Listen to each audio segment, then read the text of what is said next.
Hello all, welcome back to Be a Creative.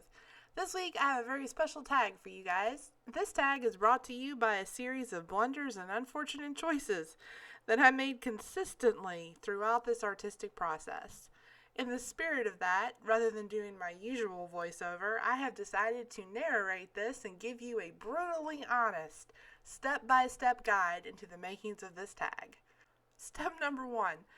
Be sure to start with a tag that you added way too much distressing to while making gift tags for your mother-in-law.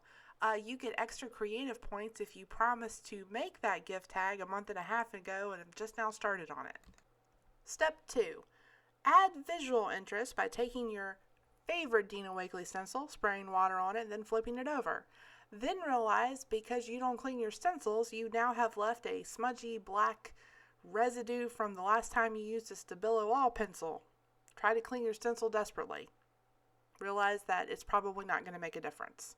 Step number 4, try to take a baby wipe and clean off those ugly black smudges and hope that no one will notice.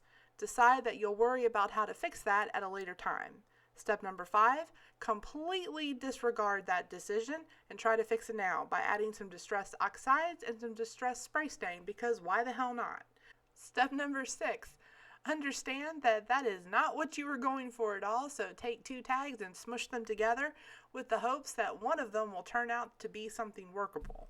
Step 7, accept that that did not work, hit it with your heat gun, and believe that all that drying time is really going to make a difference.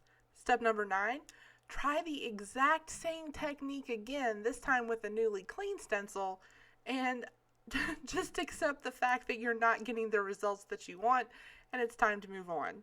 Step number 10, take some tea dye reinker because you don't actually have the ink pad and apply it through the stencil, hoping it will give you the effect that you want.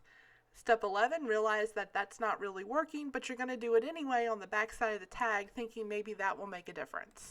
Step 12, see that it has in fact not made a difference, add a little bit of water to help smooth out the edges before you rage quit and just stop the whole process.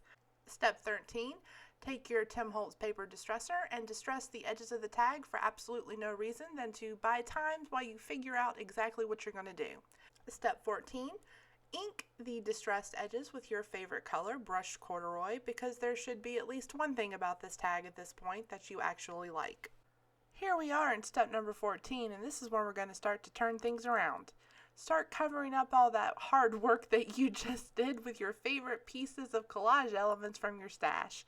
Maybe some gel plate prints, some Dina Wakley collage paper, and some torn up pieces of old music paper, whatever you have just laying around in your staff.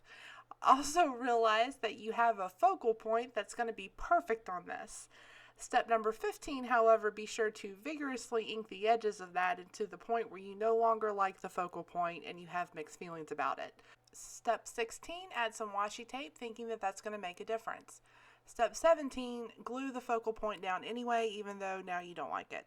Step 18, decide that you hate the focal point and you want to cover it up. In order to do that, you need to add just a little bit more color. Step 19, glue it down with just enough gel medium to ensure that it will fall off in a few short moments and be lost forever.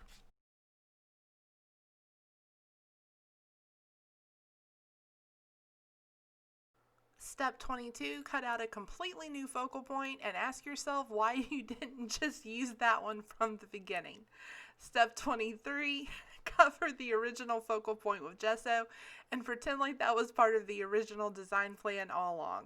Step 24, decide to do something you've never done before and add some white splatters using Dina Wakley gloss sprays, all the while secretly questioning your artistic abilities because you can't seem to get the splatters exactly onto the tag. Step number 25, realize that you actually like how the tag came together. Realize that not everything comes together easily. And then, as always, thank your subscribers for watching. We'll see you next time. Hey, here's some more videos that you might like, and please don't forget to hit that like and subscribe button so that you can see more of my content.